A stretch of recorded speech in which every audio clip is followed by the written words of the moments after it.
Township Entrepreneurs Stories is a web series proudly brought to you by T.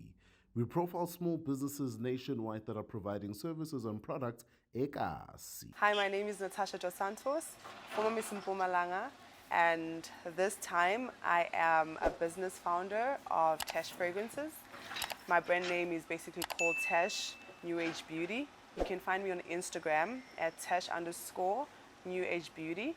I do not have other social media platforms such as Twitter and Facebook as yet. I started my business around May last year.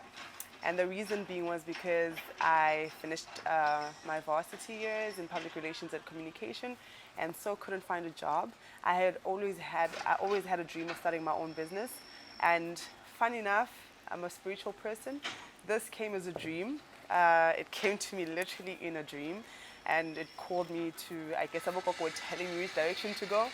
So anyways, so I started my fragrances as well as body butters.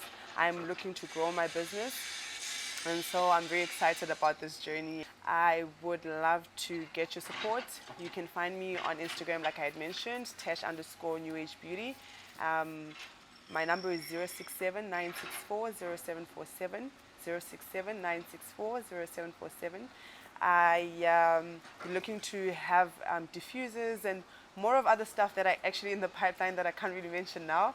I do courier nationwide via RMX, so that would be 100 rands on top of the amount that you're buying your fragrance or body butter for.